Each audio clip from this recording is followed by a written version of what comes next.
وہ آیتوں میں اللہ نے کیا فرمایا؟ الا المصلین، اللہ فرماتے ہیں کہ جو لوگ ڈپریشن کا شکار ہو جاتے ہیں، جلد بازی میں فیصلے جلد بازی میں کرتے ہیں، ان میں تدبر نہیں ہے، غور و فکر نہیں ہے، تو لیکن کچھ علامتیں اپنے اندر پیدا کر لو تو تمہارے اندر سے جلد بازی، جس جلد بازی کے نتیجے میں ڈپریشن ہوتی ہے، خودکشی کے خیالات آتے ہیں، یعنی زندگی سکون کی گزرے گی تمہاری، اس کے لیے چند کام کرنے پڑیں گے۔ نمبر 1، نماز کی مکمل پابندی۔ آپ یقین کر لو جتنا ڈپریشن سے نماز بچاتی ہے نا، کوئی چیز نہیں بچاتی۔ اسٹریس اور ڈپریشن کی 20 گولیاں ایک طرف، جس کا نماز میں دل لگ گیا نا، بس اس کی زندگی مزے کی بن جاتی ہے۔ اور نماز میں دل نہ لگ رہا ہو نا، کئی رکعتیں پڑھو ہمت کر کے، اصول بنا لو، جس کام میں دل نہیں لگتا نا وہ کام کرنا شروع کر دو، دل لگے گا، اور پھر ڈبل لگنا شروع ہو جاتا ہے۔ میں بہت سی مثالیں دیتا ہوں نا، دوڑا نہیں جاتا چلنا شروع کرو، چلا نہیں جاتا ہلکا ہلکا چلو، اپنے نفس پہ بوجھ ڈالو۔ دیکھو یہ ٹینشن سے بچنا ایسی چیز ہے، جو ٹینشن سے دور بھاگتا ہے نا، ٹینشن اس کے پیچھے آتی ہے، اور جو ٹینشنیں پالتا ہے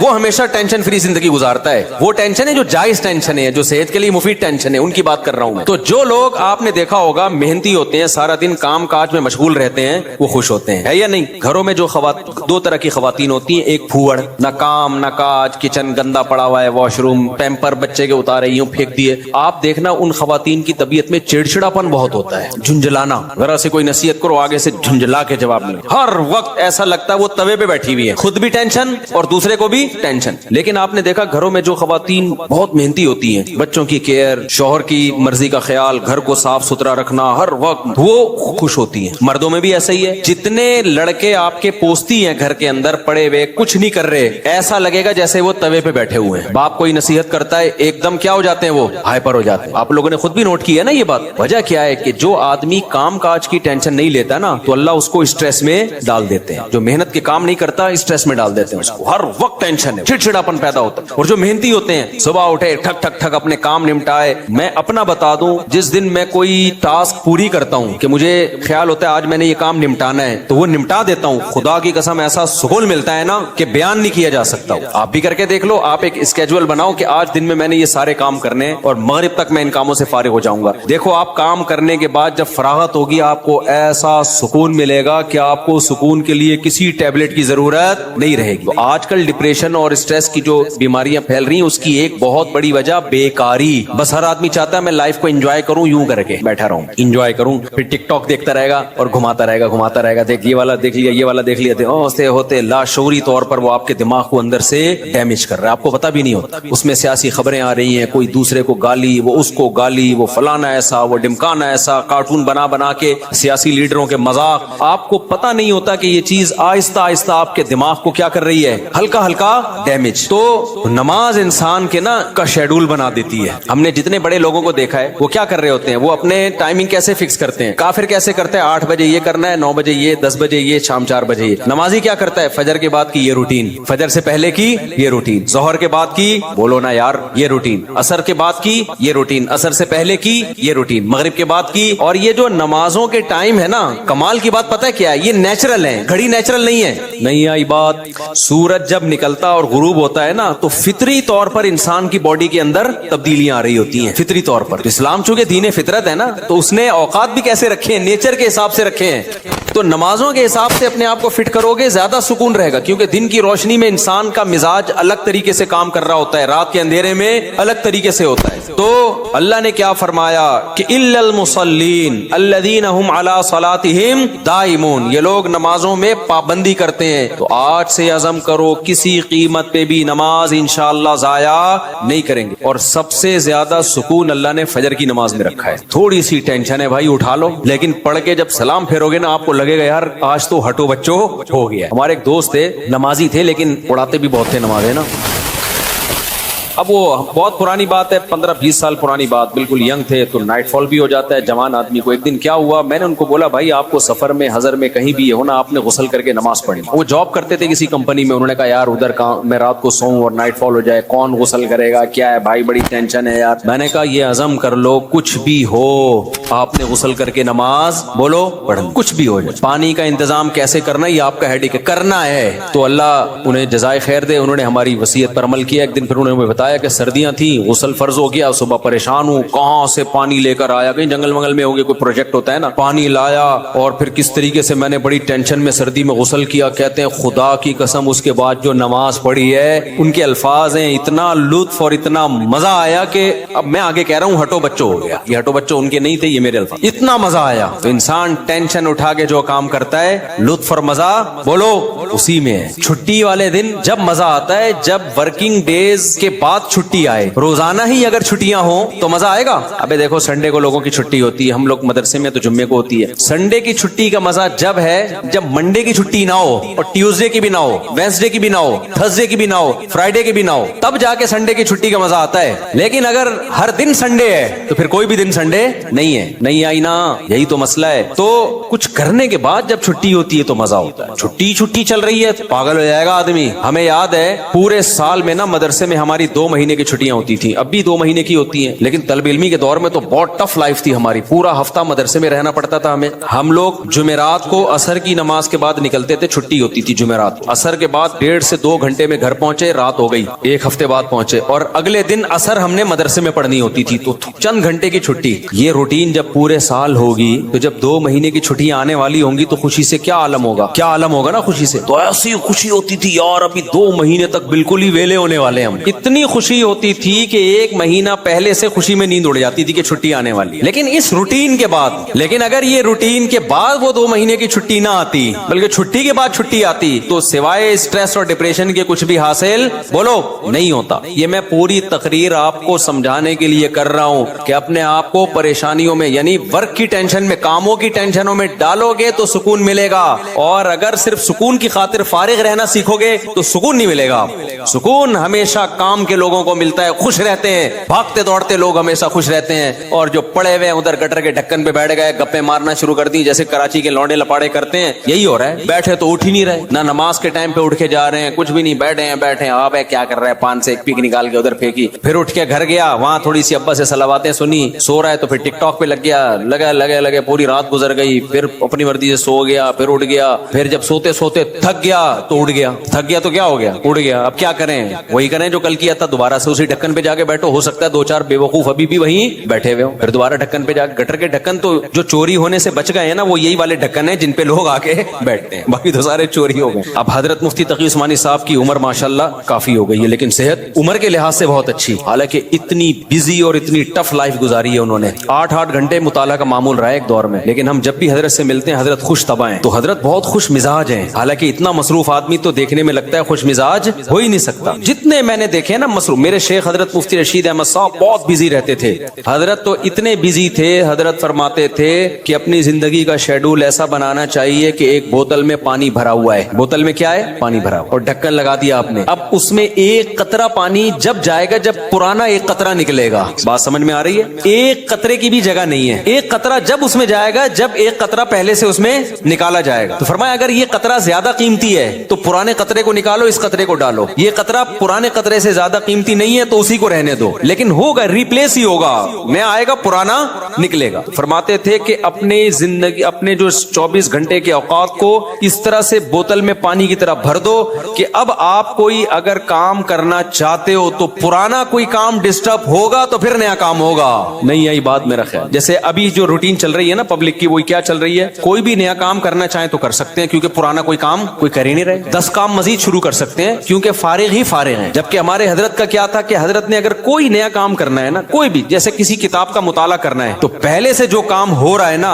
اس کا ناغہ کرنا پڑے گا. تو پھر اس میں کمپیئر کیا جائے گا کہ پرانا کام زیادہ قیمتی ہے یا نیا کام. یعنی کاموں کا حرج تو ہوگا کیونکہ 24 گھنٹے مصروف ہیں تو کام کا حرج تو ہوگا, لہذا نئے کام کے لیے ٹائم نہیں ہے. نیا کام اس میں جب داخل ہوگا جب نیا پرانے سے بھی زیادہ امپورٹنٹ ہوگا. مثال کے طور پر 24 گھنٹے آپ کا ایک اسکیجول ہے, ایک شیڈول ہے. اب نیا کام کیا ہے, آپ کی بچی بیمار ہے, ایمرجنسی میں ہاسپٹل لے کے جانا ہے, لیکن آپ کا وہ مطالعے کا ٹائم ہے یا ورزش کا ٹائم ہے یا اور کوئی بزی یا اس جاب کا ٹائم ہے. تو اب آپ کیا کرو گے بھائی, نقصان تو ہوگا, آفس کا ناغہ تو ہوگا, لیکن اب یہ کام ان تمام کاموں سے زیادہ اہم. بچی کی جان تو بچانی ہے نا, یا اپنی جان ہو یا بچی کی جان ہو. تو اس طرح سے ہونا چاہیے. آپ کہہ سکتے ہیں لو بھائی یہ تو زندگی کا مزہ ہی کرکرا ہو جائے گا, 24 گھنٹے اپنے آپ کو ایسا بزی بنا کے رکھو, یہ تو انسان نہیں, یہ تو گدھا ہو گیا نا. میں سمجھا پا رہا ہوں اپنی بات جو میں بیان کر رہا ہوں, مجھے لگ رہا ہے آپ کے چہروں سے ایسا لگ رہا ہے کہ شاید میں سمجھا نہیں پا رہا. بھائی آپ کہیں گے کہ ہمیں اپنے آپ کو خوش رہنے کے لیے, شریعت پہ چلنے کے لیے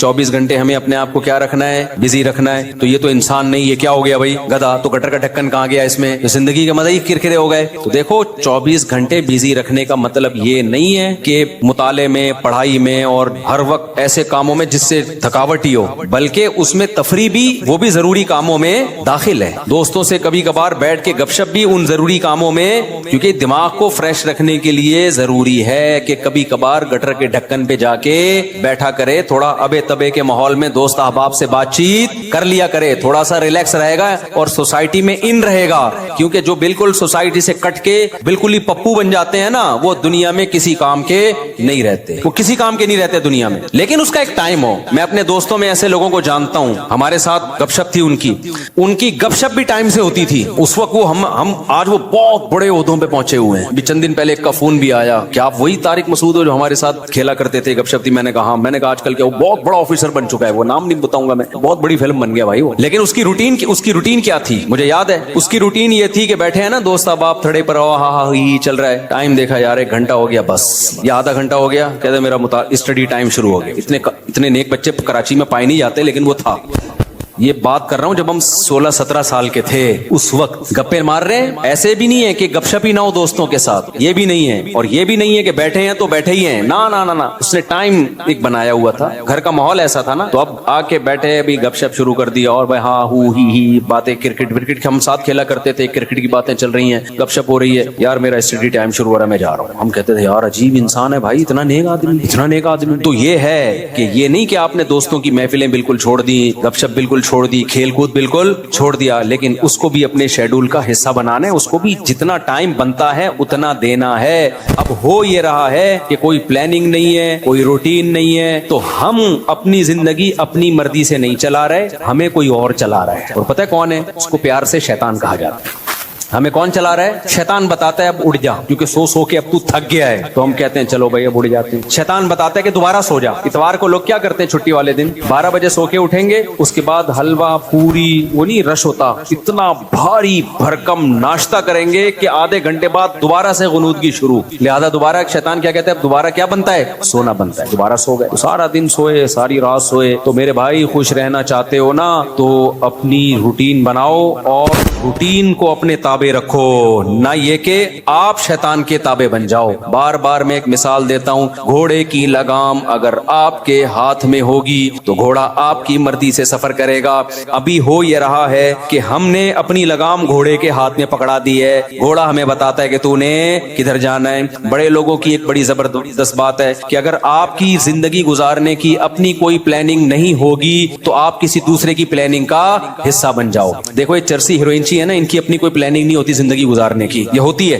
اگر انہوں نے پلاننگ سے اوقات طے کیے ہوتے کہ ہم نے یہ کرنا ہے, صبح اٹھ کے یہ کرنا ہے, دوپہر یہ کرنا ہے, شام کو یہ کرنا ہے, اپنی پلاننگ ہوتی تو چرس پیتے ہی ہے. کیا ہو گیا بھائی, بولو نا, نہیں پیتے. اپنی کوئی پلاننگ نہیں تھی, ایم ہی اٹھ کے ایک دن نکلے, ایک دوست نے چرس پکڑائی, تو اب یہ کس کی پلاننگ کا حصہ بن گئے, چرس اور ہیروئن کے جو اسمگلر ہے نا, ان کی پلاننگ تھی ہم نے پیسہ کمانا ہے, تو وہ کروڑ پتی بن گئے, کیونکہ ان کی کوئی پلاننگ نہیں تھی. تو یہ لوگ ان کی پلاننگ کا حصہ بن کے انہوں نے اپنا بیڑا غرق کر دیا, ان کو ارب پتی بنا دیا. ہر دفعہ ایسا ہی ہوتا ہے. آپ کی اپنی پلاننگ نہیں ہے کہ میں نے کتنی دیر فیس بک پہ بیٹھنا ہے, کتنی دیر یوٹیوب پہ بیٹھنا ہے, بس آپ نے بیٹھ گئے تو کوئی پلاننگ نہیں ہے. تو آپ دیکھتے جا رہے ہو, دماغ آپ کا خراب ہو رہا ہے. یہ اس نے اس کو گالی دی, اس نے 80 لیٹر کا کارٹون بنا دی. اپنی کوئی پلاننگ نہیں ہے کہ میں نے دیکھنا کون سا چینل ہے, کتنی دیر دیکھنا ہے, معلوماتی چینل دیکھنا ہے, ادھر ادھر دائیں بائیں چیزیں میں نے نہیں دیکھنی. نیوز بھی ایک حد تک دیکھنی ہے, بس اتنی کافی ہے ہمارے لیے آج کی تاریخ میں. یہ تھوڑی کہ نیوز ہی سنتے چلے جاؤ, کیا تحقیق کرنی ہے آج میں نے, اگر نہیں ہے نا تو آپ دیکھتے چلے جاؤ گے.